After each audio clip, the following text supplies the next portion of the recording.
Once upon a time, in the heart of Liberia, West Africa, nestled between verdant hills and flowing rivers, lay the village of Yandamolahun. The village was known for its lush gardens, bountiful harvests, and the sacred forest of Wologizi, believed to be inhabited by spirits and ancient magic. The villagers of Yandamolahun lived in harmony with nature, respecting the old traditions and legends that had been passed down through generations. One day, as dusk settled over Yandamolahun, a young farmer named Siafa ventured into Wologizi in search of rare herbs to cure his ailing mother. Siafa was known for his bravery and kindness, and he never hesitated to help those in need. His mother, Mama Lucia, had fallen ill with a mysterious fever that no healer in the village could cure. Desperate to find a remedy, Siafa decided to explore the depths of Wologizi, a place many feared to tread. The forest of Wologizi was a place of beauty and danger. Its towering trees, thick with vines and moss, created a canopy that blocked out most of the sunlight. The forest floor was covered in a dense carpet of ferns and fallen leaves, and the air was filled with the sounds of chirping birds and rustling leaves. As Siafa ventured deeper into the forest, he felt a strange sense of unease, as if he were being watched by unseen eyes. He pressed on, determined to find the herbs that might save his mother. After hours of searching, Siafa stumbled upon a small clearing bathed in the golden light of the setting sun. In the center of the clearing, partially buried and covered in intricate carvings, lay an ancient clay pot. The pot was unlike anything Siafa had ever seen. Its surface was adorned with symbols and patterns that seemed to glow with a faint, otherworldly light. Curiosity piqued, Siafa gently unearthed the pot and decided to take it home. He felt a strange connection to the pot, as if it were calling out to him. Little did he know, this pot held a deep, magical secret that would change his life forever. That night, as Siafa slept, he was awakened by a soft, melodic singing coming from the pot. The sound was hauntingly beautiful, and it filled his heart with a sense of wonder and longing. He cautiously approached the pot, his heart pounding in his chest, and was astonished to see a beautiful girl emerge from the pot, shimmering with an ethereal glow. She had long, flowing hair that seemed to sparkle like stardust, and her eyes were as deep and mysterious as the night sky. "Who are you?" Siafa asked, his voice trembling with awe and curiosity. "I am Corpo, the spirit trapped within this pot," she replied, her voice as soft and soothing as a summer breeze. "I have been imprisoned here for centuries by a jealous sorcerer. Only true love can break the curse and set me free." Siafa was captivated by Corpo's beauty and her sad, lonely story. He vowed to help her, no matter what it took. As the days turned into weeks, Siafa and Corpo grew closer. Corpo shared tales of the ancient world, of lost kingdoms and forgotten magic, and Siafa spoke of his life in the village, his dreams, and his struggles. Love blossomed between them, but the curse still bound Corpo to the pot. Desperate to free her, Siafa sought the wisdom of the village elder, Old Man Jusu, who was known for his knowledge of the mystical and the unknown. Old Man Jusu lived in a small hut on the outskirts of the village, surrounded by a garden filled with rare and exotic plants. He was a revered figure in Yandamolahun, known for his wisdom and his deep understanding of the spiritual world. Siafa approached Old Man Jusu with the ancient pot and recounted his encounter with Corpo. The elder listened intently, his eyes narrowing with concern as he examined the pot. "This is a powerful and ancient artifact," Old Man Jusu said, his voice grave. "The sorcerer who created this curse must have been very powerful. To break the curse, you must journey to the Valley of Echoes and retrieve the tears of the moon.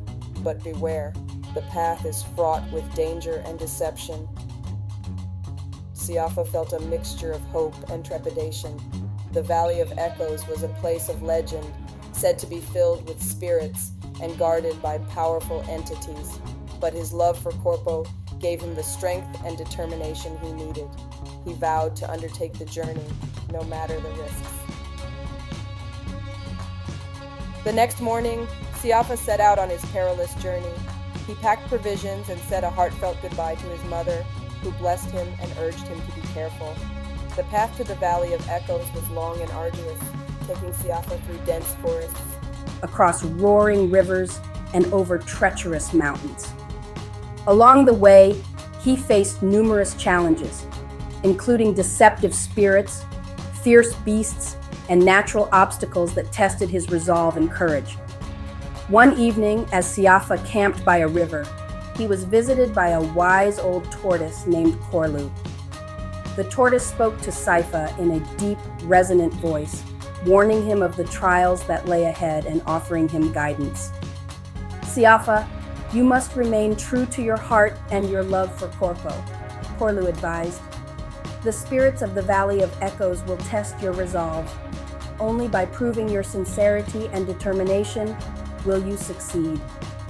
Emboldened by Corlu's words, Siafa pressed on, his determination unwavering.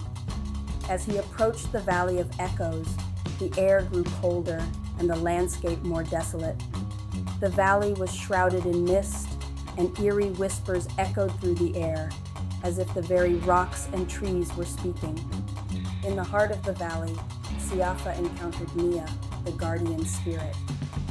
Nia was a majestic figure, with eyes that glowed like the moon and a presence that radiated power and wisdom. "Prove your love and determination, Siafa," Nia demanded, her voice echoing through the valley. Siafa, unwavering, recounted his bond with Corpo, his struggles, and his unwavering commitment to free her.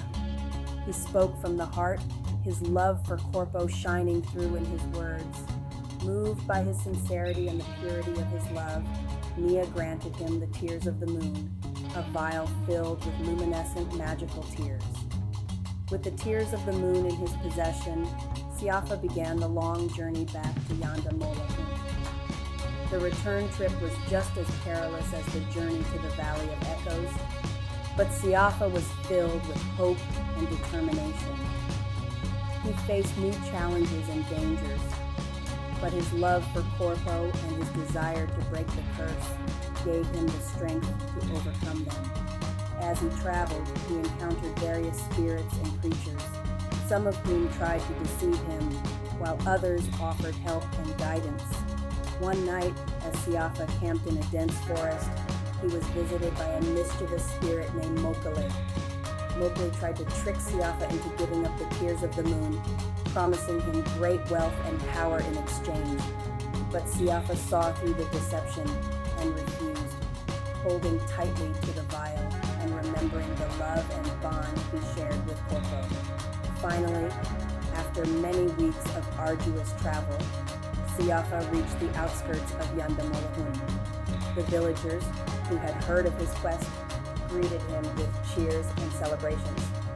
Siafa hurried to his home, where Corpo awaited him with bated breath. Her heart soared when she saw him, and she knew that their love had given him the strength to succeed. As Siafa prepared to pour the tears of the moon onto the pot, the jealous sorcerer who had imprisoned Corpo appeared, determined to stop Siafa and reclaim Corpo. The sorcerer was a fearsome figure, cloaked in shadows and wielding dark magic. A fierce battle ensued, with Siafa and the sorcerer clashing amidst powerful spells and intense fury. Just as the sorcerer was about to deliver a fatal blow, Corpo intervened, using her remaining strength to protect Corpo. With a final act of love and courage, Siafa poured the tears of the moon onto the pot, breaking the curse and freeing Corpo. The sorcerer, defeated and powerless, vanished into the night, his dark magic dissipating into the air. Corpo, now free from the curse, embraced Siafa, tears of joy streaming down her face. The villagers of Yandamolahun celebrated their victory, and Siafa and Corpo's love story became a legend, a testament to the power of love and bravery. With the curse lifted, Corpo was free to live among the people of Yandamolahun. She and Siafa were married in a grand ceremony, attended by all the villagers and blessed by Old Man Jusu.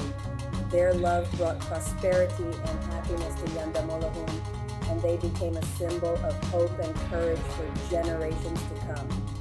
As the first light of dawn broke over the hills, Siafa and Corpo stood hand in hand, gazing at the horizon, ready to embrace their future together. They knew that their love had triumphed over darkness, and that they would face whatever challenges lay ahead with strength and unity. Thus, the tale of Siafa and Corpo, the girl in the pot, became an enduring legend, reminding all who heard it of the triumph of love over darkness and the importance of courage and faith. Their story was passed down through the generations, inspiring countless others to believe in the power of love and to face their own challenges with bravery and determination.